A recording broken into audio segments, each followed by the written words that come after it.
जय श्री कृष्ण बंधुओं। आज बृहस्पतिवार के दिन आप बृहस्पति देव की बड़ी ही दुर्लभ कथा सुनेंगे। इस कथा को सुनने से भक्तों की सभी मनोकामनाएं भगवान बृहस्पति देव की कृपा से पूर्ण हो जाती है। तो आइए बड़े ही श्रद्धा और प्रसन्न मन से इस कथा को सुनते हैं। भारतवर्ष में एक प्रतापी और दानी राजा राज करता था। वह नित्य गरीबों और ब्राह्मणों की सहायता करता था। यह बात उसकी रानी को अच्छी नहीं लगती थी। वह ना ही गरीबों को दान देती थी, ना ही भगवान की पूजन करती थी और राजा को भी दान देने से मना क्या करती थी।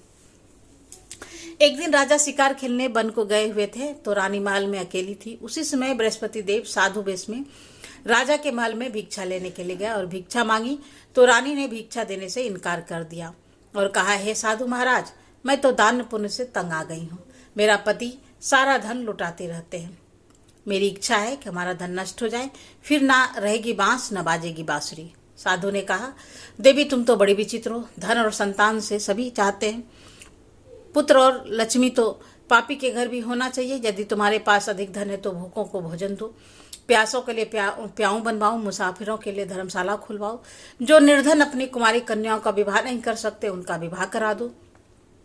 ऐसे और कई काम हैं जिनके करने से तुम्हारा यश लोक और परलोक में फैलेगा। परंतु रानी पर उपदेश का कोई प्रभाव नहीं पड़ा। वह बोली, महाराज आप मुझे कुछ न समझाएं।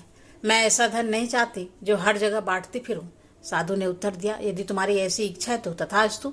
तुम ऐसा करना कि बृहस्पतिवार को घर को गोबर से लीप कर, सिर धोकर स्नान करना, भट्टी चढ़ाकर कपड़े धोना। ऐसा करने से आपका सारा धन नष्ट हो जाएगा। इतना कहकर साधु महाराज वहां से अंतर्ध्यान हो गए और साधु के अनुसार कई बातों को पूरा करते हुए रानी को केवल 3 बृहस्पतिवार ही बीते थे कि उसकी समस्त धन संपत्ति नष्ट हो गया। भोजन के लिए राजा का परिवार तरसने लगा। तब एक दिन राजा ने रानी से बोला कि हे रानी, तुम यहाँ रहो, मैं दूसरे देश को जाता हूँ, क्योंकि यहाँ पर सभी लोग मुझे जानते हैं, इसलिए मैं कोई छोटा कार्य नहीं कर सकता। ऐसा कहकर राजा प्रदेश चला गया। वहाँ जंगल से लकड़ी काट कर लाता और शहर में बेचता। इस तरह वह अपना जीवन व्यतीत करने लगा। इधर राजा ने प्रदेश जाते ही रानी और दासी दुखी रहने लगे। एक बार जब रानी और दासी को 7 दिन तक बिना भोजन के रहना पड़ा तो रानी ने अपनी दासी से कहा, हे दासी, पास ही के नगर में मेरी बहन रहती है, वह बड़ी धनवान है, तो उसके पास जा और कुछ लेकर आ ताकि थोड़ा बहुत गुजर बसर हो सके। रानी की दासी बहन के घर गई और उस दिन गुरुवार था और रानी की बहन उस समय बृहस्पतिवार व्रत की कथा सुन रही थी। दासी ने रानी की बहन को अपनी रानी का संदेश दिया, लेकिन रानी की बड़ी बहन ने कोई उत्तर नहीं दिया। जब दासी को रानी की बहन से कोई उत्तर नहीं मिला तो वह बहुत दुखी हुई और उसे क्रोध भी आया। दासी ने वापस आकर रानी को सारी बात बता दी। सुनकर रानी ने अपने भाग्य को कोसा। उधर रानी की बहन ने सोचा कि मेरी बहन की दासी आई थी परंतु मैं उससे नहीं बोली, इससे वह बहुत दुखी हुई होगी। कथा सुन और पूजा समाप्त करके वो अपनी बहन के घर आई और कहने लगी, हे बहन, मैं बृहस्पतिवार का व्रत कर रही थी, तुम्हारी दासी मेरे घर आई थी, परंतु जब तक कथा होते हैं तब तक ना तो उठते हैं ना ही बोलते हैं, इसलिए मैं नहीं बोली। कहो दासी क्यों गई थी? रानी बोली, बहन तुमसे क्या छिपाऊं, हमारे घर में खाने तक को अनाज नहीं था। ऐसा कहते कहते रानी की आंखें भर आई और उसने दासी समेत पिछले 7 दिनों से भूखे रहने की तक की बात अपनी बहन को विस्तार पूर्वक सुना दी। रानी की बहन बोली, देखो बहन, भगवान बृहस्पति सबकी मनोकामना पूर्ण करते हैं। देखो शायद तुम्हारे घर में अनाज रखा हो। पहले तो रानी को विश्वास नहीं हुआ, पर बहन के आग्रह करने पर उसने अपनी दासी को अंदर भेजा तो उसे सचमुच अनाज से भरा एक घड़ा मिल गया। यह देखकर दासी को बड़ी हैरानी हुई। दासी रानी से कहने लगी, हे रानी, जब हमको भोजन नहीं मिलता तो हम व्रत ही तो करते हैं, इसलिए क्यों न इससे व्रत और कथा की विधि पूछ ली जाए ताकि हम भी व्रत कर सकें। तब रानी ने अपनी बहन से बृहस्पतिवार व्रत के बारे में पूछा। उसकी बहन ने बताया, बृहस्पतिवार के व्रत में चने की दाल और मुनक्के से विष्णु भगवान का केले की जड़ में पूजन करें तथा दीपक जलावें, व्रत का कथा सुने और पीला भोजन ही करें। इससे बृहस्पति देव प्रसन्न होते हैं। और व्रत और पूजन विधि बताकर रानी की बहन अपने घर को लौट गई। 7 दिन के बाद जब गुरुवार आया तो रानी और दासी ने व्रत रखा और घुड़साल में जाकर चना और गुड़ ले आकर आई और फिर उससे केले की जड़ तथा विष्णु भगवान का पूजन किया। जब पीला भोजन कहाँ से आए, इस बात को लेकर दोनों बहुत दुखी थी, क्योंकि उन्होंने व्रत रखा था, इसलिए बृहस्पति देव उनसे प्रसन्न थे। इसलिए वे एक साधारण व्यक्ति का रूप धारण करके 2 थालों में सुंदर पीला भोजन दासी को दे गए। भोजन पाकर दासी बहुत प्रसन्न हुई और फिर रानी से के साथ मिलकर भोजन ग्रहण किया। उसके बाद वे सभी गुरुवार का व्रत और पूजन करने लगे। बृहस्पति भगवान की कृपा से उसके पास फिर से धन संपत्ति आ गई, परंतु रानी फिर से पहले की तरह आलस्य करने लगी। तब दासी बोली, देखो रानी, तुम पहले भी इस प्रकार आलस्य क्या करती थी, तुम्हें धन रखने में कष्ट होता था, इस कारण सभी धन नष्ट हो गए। अब जब भगवान बृहस्पति की कृपा से धन मिला है तो तुम्हें फिर आलस्य होता है। रानी को समझाते हुए दासी कहती है कि बड़ी मुसीबतों के बाद हमने यह धन पाया है, इसलिए हमें दान पुण्य करना चाहिए, भूखे मनुष्य को भोजन कराना चाहिए, धन को शुभ कार्यों में खर्च करो, जिससे तुम्हारे कुल का यश बढ़ेगा, स्वर्ग की प्राप्ति होगी और पितृ प्रसन्न होंगे। दासी की बात मानकर रानी अपना धन शुभ कार्यों में खर्च करने लगी, जिससे पूरे नगर में उसका यश फैलने लगा। उधर एक दिन राजा दुखी होकर जंगल में एक पेड़ के नीचे आसन जमाकर बैठ गया। वो अपनी दशा को याद करके व्याकुल होने लगा। बृहस्पतिवार का दिन था। एकाएक उसने देखा कि निर्जन वन में एक साधु प्रकट हुआ। वह साधु वेश में स्वयं बृहस्पति देवता थे। लकड़हारा के सामने आकर बोले, हे लकड़हारे, इस सुनसान जंगल में तू चिंता में क्यों मग्न है? लकड़हारे ने दोनों हाथ जोड़कर प्रणाम किया और उत्तर दिया, महात्मा जी, आप सब कुछ जानते हैं, मैं क्या कहूँ? यह कहकर रोने लगा और साधु को अपनी आत्मकथा सुनाई। महात्मा जी ने कहा, तुम्हारी स्त्री ने बृहस्पतिवार के दिन बृहस्पति भगवान का निरादर किया है, जिसके कारण रुष्ट होकर उन्होंने तुम्हारी यह दशा कर दी है। अब तुम चिंता को दूर करके मेरे कहने पर चलो तो तुम्हारे सब कष्ट दूर हो जाएंगे और भगवान पहले से भी अधिक धन संपत्ति देंगे। तुम बृहस्पति के दिन कथा किया करो और 2 पैसे के चने मुनक्का लाकर उनका प्रसाद बनाओ और शुद्ध जल के लोटे में शक्कर मिलाकर अमृत तैयार करो और कथा के पश्चात अपने सारे परिवार और सुनने वाले प्रेमियों में अमृत व प्रसाद को बांटकर खुद भी ग्रहण करो। ऐसा करने से भगवान तुम्हारी सब मनोकामनाएं पूर्ण करेंगे। साधु के ऐसे वचन सुनकर लकड़हारा बोला, हे प्रभु, मुझे लकड़ी बेचकर इतना पैसा नहीं मिलता जिससे भोजन करने के उपरांत कुछ बचा सकूं। मैंने रात्रि में अपनी स्त्री को व्याकुल देखा है, मेरे पास कुछ भी नहीं जिससे मैं उसकी खबर मंगा सकूं, और फिर मैं बृहस्पति देव की क्या कहानी सुनूं?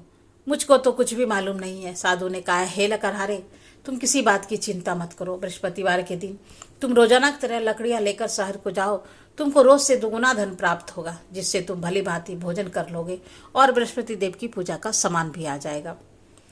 बृहस्पति देव की कथा इस प्रकार सुनो। प्राचीन काल में एक ब्राह्मण रहता था। वह बहुत निर्धन था, उसकी कोई संतान नहीं थी। उसकी स्त्री बहुत मलिनता के साथ रहती थी। वह स्नान न करती, किसी देवता का पूजन न करती। इससे ब्राह्मण देवता बड़े दुखी थे।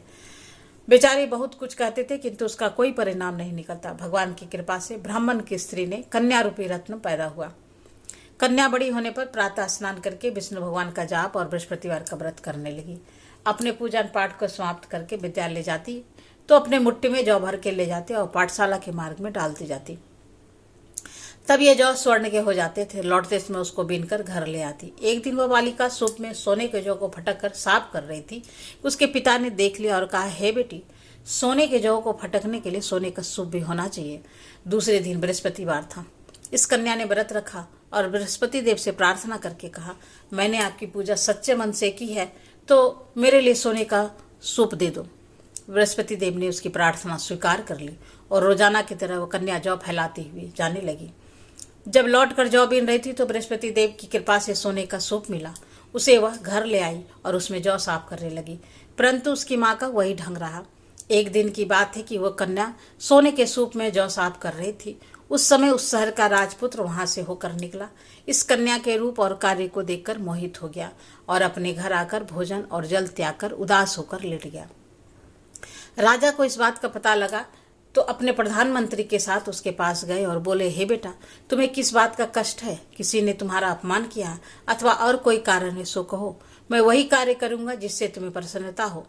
अपने पिता के राजकुमार ने बातें सुनी तो वह बोला, मुझे आपकी कृपा से किसी बात का दुख नहीं है। किसी ने मेरा अपमान नहीं किया, परंतु मैं उस लड़के से विवाह करना चाहता हूँ जो सोने के सूप में जौ साफ कर रही थी। यह सुनकर राजा आश्चर्य में पड़ गया और बोला, हे बेटा, इस तरह की कन्या का पता तुम ही लगाओ, मैं उसके साथ तेरा विवाह अवश्य ही करवा दूंगा। राजकुमार ने उस लड़की के घर का पता बतलाया। तब मंत्री उस लड़की के घर गए और ब्राह्मण देवता को सभी हाल बतलाया। ब्राह्मण देवता राजकुमार के साथ अपनी कन्या का विवाह करने के लिए तैयार हो गया तथा विधि विधान के अनुसार ब्राह्मण की कन्या का विवाह राजकुमार के साथ हो गया। कन्या के घर के जाते ही पहले की भांति उस ब्राह्मण देवता के घर में गरीबी का निवास हो गया। अब भोजन के लिए भी अन्न बड़ी मुश्किल से मिलता था। एक दिन दुखी होकर ब्राह्मण देवता अपनी पुत्री के पास गए। बेटी ने पिता की दुखी अवस्था को देखा और अपनी माँ का हाल पूछा। तब ब्राह्मण ने भी सभी हाल कहा। कन्या ने बहुत सा धन देकर अपने पिता को विदा कर दिया। इस तरह ब्राह्मण का कुछ समय सुखपूर्वक व्यतीत हुआ। कुछ दिन के बाद फिर वही हाल हो गया। ब्राह्मण फिर अपनी कन्या के यहाँ गया और सारा हाल कहा तो लड़की बोली, आप माता जी को यहाँ लिवा लो, मैं उन्हें विधि बता दूंगी जिससे गरीबी दूर हो जाएगी। वह अब ब्राह्मण देवता अपनी स्त्री को साथ लेकर पहुंचे। अपनी माँ को समझाने लगे, हे माँ, तुम प्रातः काल प्रथम स्नान आदि करके विष्णु भगवान का पूजन करो तो सब दरिद्रता दूर हो जाएगी। परंतु उसकी माँ ने एक भी बात नहीं मानी और प्रातः काल उठकर अपनी पुत्री के बच्चों को झूठन को खा लिया। इससे उसकी पुत्री को बहुत गुस्सा आया। उसने एक रात को एक कोठरी से सारा सामान निकाल दिया और अपनी माँ को उसमें बंद कर दिया। प्रातः उसमें से उसे निकाला तो स्नान आदि करा के पूजा पाठ करवाया तो उसकी माँ की बुद्धि ठीक हो गई। इसके बाद वह नियम से पूजा पाठ करती और प्रत्येक बृहस्पतिवार को व्रत रखने लगी। इस व्रत के प्रभाव से उसकी माता और पिता को बहुत ही धनवान और पुत्रवान हो गए। बृहस्पति देवता के प्रभाव से इस लोक से सुख भोगकर स्वर्ग को प्राप्त हुआ। इस तरह कहानी कहकर साधु देवता वहां से अंतर्ध्यान हो गए। धीरे धीरे समय व्यतीत होने पर फिर वही बृहस्पतिवार का दिन आया। लकड़हारा जंगल से लकड़ी काटकर किसी शहर में बेचने गया। उसे उस दिन और दिन से अधिक पैसा मिला। राजा ने चना गुड़ आदि लाकर गुरुवार का व्रत किया। उस दिन से उसके सभी क्लेश दूर हुए। परंतु जब दोबारा गुरुवार का दिन आया तो बृहस्पतिवार का व्रत करना भूल गया। इस कारण बृहस्पति भगवान नाराज हो गए। उस दिन उस नगर के राजा ने विशाल यज्ञ का आयोजन किया तथा शहर में यह घोषणा करा दी कि कोई भी मनुष्य अपने घर में भोजन न बनवाए, नाग न जलाए, समस्त जनता मेरे यहाँ भोजन करने आए। इस आज्ञा को जो नहीं मानेगा उसे फांसी की सजा दी जाएगी। इस तरह का घोषणा संपूर्ण नगर में करवा दी गई। राजा के आज्ञा अनुसार शहर के सभी लोग भोजन करने के लिए गए, लेकिन लकड़हारा कुछ देर से पहुंचा। इसलिए राजा उसको अपने साथ घर ले गए और ले जाकर भोजन करा रहे थे तो रानी की दृष्टि उस कुटी पर पड़ी जिस पर उसका हार लटका हुआ था। वह वहां पर दिखाई नहीं दिया। रानी ने निश्चय किया कि मेरा हार इसी मनुष्य ने चुरा लिया। उसी समय सिपाहियों को बुलाकर उसको कारागार में डलवा दिया। जब लकड़हारा कारागार में पड़ गया तो बहुत दुखी होकर विचार करने लगा कि न जाने कौन से पूर्व जन्म के कर्म से मुझे यह दुख प्राप्त हुआ है, और उसी साधु को याद करने लगा जो जंगल में मिला था। उसी समय तत्काल बृहस्पति देव साधु के रूप में प्रकट हुए और उनकी दशा को देखकर कहने लगे, अरे मूर्ख, तूने बृहस्पति देवता की कथा नहीं कही, इस कारण तुझे दुख प्राप्त हुआ है। अब चिंता मत कर। बृहस्पतिवार के दिन कारागार के दरवाजे पर 4 पैसे पड़े मिलेंगे, उनसे तुम बृहस्पति देवता का पूजा करना और तेरे सभी कष्ट दूर हो जाएंगे। बृहस्पतिवार के दिन उसे 4 पैसे पड़े मिले। लकड़हारे ने कथा कही। उसी रात्रि को बृहस्पति देव ने उस नगर के राजा को स्वप्न में कहा, राजा, तुमने जिस आदमी को कारागार में बंद कर दिया है वह निर्दोष है, वह राजा है, उसे छोड़ देना। रानी का हार उसी खुटी पर लटका हुआ है। अगर तुम ऐसा नहीं करेगा मैं तेरे राज्य को नष्ट कर दूंगा। इस तरह रात्रि के स्वप्न में देखकर राजा प्रातः काल उठा और खुटी पर हार देखकर लकड़हारे को बुलाकर क्षमा मांगी और लकड़हारे को योग सुंदर वस्त्र आभूषण देकर विदा किया। बृहस्पति देव की आज्ञा के अनुसार लकड़हारा अपने नगर को चल दिया। राजा जब अपना नगर के निकट पहुंचा तो उसे बड़ा ही आश्चर्य हुआ। नगर में पहले से अधिक बाग, तालाब, कुएं तथा बहुत सी धर्मशाला, मंदिर आदि बन गए थे। राजा ने पूछा, यह किसका बाग और धर्मशाला है? तब नगर के सब लोग कहने लगे, यह सब रानी और बांदी के हैं। तो राजा को आश्चर्य हुआ और गुस्सा भी आया। जब रानी ने यह खुशखबरी सुनी कि राजा आ रहे हैं तो उन्होंने दासी से कहा, हे दासी, देख राजा हमको कितनी बुरी हालत में छोड़ गए थे। हमारी ऐसी हालत देखकर वो लौट ना जाए, इसलिए तू दरवाजे पर खड़ी हो जा। आज्ञा अनुसार दासी दरवाजे पर खड़ी हो गई। राजा आए तो उन्हें अपने साथ लिवा लाई। तब राजा ने क्रोध करके अपनी रानी से पूछा कि यह धन तुम्हें कैसे प्राप्त हुआ है? तब उन्होंने कहा, हमें सब धन बृहस्पति देव के इस व्रत के प्रभाव से प्राप्त हुआ है। राजा ने निश्चय किया कि 7 रोज बाद तो सभी बृहस्पति देव का पूजन करते हैं, परंतु मैं प्रतिदिन दिन में 3 बार कथा कहूंगा और रोज व्रत क्या करूंगा। अब हर समय राजा के दुपट्टे में चने की दाल बंधी रहती थी और एक दिन में 3 बार कहानी कहते थे। एक रोज राजा ने विचार किया कि चलो अपनी बहन के यहाँ हो आवे। इस तरह निश्चय कर राजा घोड़े पर सवार होकर अपनी बहन के यहाँ चलने लगा। मार्ग में उसने देखा कि कुछ आदमी एक मुर्दे को लिए जा रहे हैं। उसे रोककर राजा कहने लगा, अरे भाइयों, मेरी बृहस्पति देव की कथा सुन लो। वे बोले, लो, हमारा आदमी मर गया, इसको अपनी कथा की पड़ी है। परंतु कुछ लोग बोले, अच्छा कहो, हम तुम्हारी कथा सुन लेंगे। राजा ने दाल निकाली और जब कथा आधी हुई तो मुर्दा हिलने लग गया, और जब कथा समाप्त हो गई तो राम नाम करके मनुष्य उठकर खड़ा हो गया। आगे मार्ग में उसे किसान खेत में हल चलाता मिला तो राजा ने उसे देखकर बोला, अरे भैया, तुम मेरी बृहस्पतिवार की कथा सुन लो। किसान बोला, जब तक मैं तेरी कथा सुनूंगा तब तक 4 हरिया जोत लूंगा, जा अपनी कथा किसी और को सुनाना। इस तरह राजा आगे चलने लगा। राजा के हटते ही बैल पछाड़ खाकर गिर गए और किसान के पेट में बड़ी जोर से दर्द होने लगा। उस समय उसकी माँ रोटी लेकर आई और उनसे जब यह देखा तो अपने पुत्र से सब हाल पूछा और बेटे ने सभी हाल कह दिया। तो बुढ़िया दौड़ी दौड़ी और घुड़सवार के पास गई और उससे बोली कि मैं तेरी कथा सुनूंगी, तू अपनी कथा मेरे खेत पर चलकर ही कहना। राजा ने बुढ़िया के खेत पर जाकर कथा कही, जिसके सुनते ही वह बैल उठकर खड़े हो गए तथा किसान का पेट का दर्द बंद हो गया। राजा अपने बहन के घर पहुंचा। बहन ने भाई की खूब मेहमानी की। दूसरे रोज प्रातःकाल राजा जगा तो वह देखने लगा कि सब लोग भोजन कर रहे हैं। राजा ने अपनी बहन से कहा, ऐसा कोई मनुष्य है जिसने भोजन नहीं किया हो? मेरे बृहस्पतिवार की कथा सुन ले। बहन बोली, भैया, यह देश ऐसा ही है, पहले यहाँ लोग भोजन करते हैं, बाद में अन्य काम क्या करते हैं। अगर कोई पड़ोस में हो तो देख आती हूँ। वह ऐसा कहकर देखने चले गई, परंतु उसे कोई ऐसा व्यक्ति नहीं मिला जिसने भोजन न किया हो। अतः वह एक कुम्हार के घर गई जिसका लड़का बीमार था। उसे मालूम हुआ कि उसके यहाँ 3 रोज से किसी ने भोजन नहीं किया है। रानी ने अपने भाई की कथा सुनने के लिए कुम्हार से कहा। वह तैयार हो गया। राजा ने जाकर बृहस्पतिवार की कथा कही, जिसको सुनकर उसका लड़का ठीक हो गया। अब तो राजा की प्रशंसा होने लगी। एक रोज राजा ने अपनी बहन से कहा कि हे बहन, हम अपने घर को जाएंगे, तुम भी तैयार हो जाओ। राजा की बहन ने अपनी सास से कहा तो सास ने कहा, हाँ चली जा, परंतु अपने लड़कों को मत ले जाना, क्योंकि तेरे भाई को कोई औलाद नहीं है। बहन ने अपने भैया से कहा, भैया, मैं तो चलूंगी पर कोई बालक नहीं चलेगा। तो राजा बोला, जब कोई बालक नहीं चलेगा तब तुम ही जाकर क्या करोगी? बड़े दुखी मन से राजा अपने नगर को लौट आया। राजा ने अपनी रानी से कहा, हम निर्वंशी हैं, हमारा मुंह देखने का धर्म नहीं है और कुछ भोजन आदि नहीं किया। रानी बोली, हे प्रभु, बृहस्पति देव ने हमें सब कुछ दिया है, वो हमें औलाद भी अवश्य देंगे। उसी रात को बृहस्पति देव ने राजा को स्वप्न में कहा, हे राजा, उठ, सभी सोच को त्याग दे, तेरी रानी गर्भ से है। राजा को यह बात सुनकर बड़ी खुशी हुई। 9वें महीने में उसके गर्भ से एक सुंदर पुत्र पैदा हुआ। तब राजा बोला, हे रानी, स्त्री बिना भोजन के रह सकती है पर बिना कहे नहीं रह सकती है। जब मेरी बहन आए तुम उससे कुछ मत कहना। रानी ने सुनकर हाँ कह दिया। जब राजा की बहन ने यह शुभ समाचार सुना बहुत खुश हुई और बधाई लेकर अपने भाई के यहाँ आई। तभी रानी ने कहा, घोड़ा चढ़कर तो नहीं आई, गधा चढ़कर आई। राजा की बहन बोली, भाभी, मैं इस प्रकार न कहती तो तुम्हें औलाद कैसे मिलते? बृहस्पति देव ऐसे ही हैं, जिसके मन में कामनाएं हैं सभी को पूर्ण करते हैं। जो सद्भावना पूर्वक बृहस्पतिवार का व्रत करता है एवं कथा पढ़ता है अथवा सुनता है और दूसरों को सुनाता है, बृहस्पति देव उसकी सभी मनोकामनाएं पूर्ण करते हैं।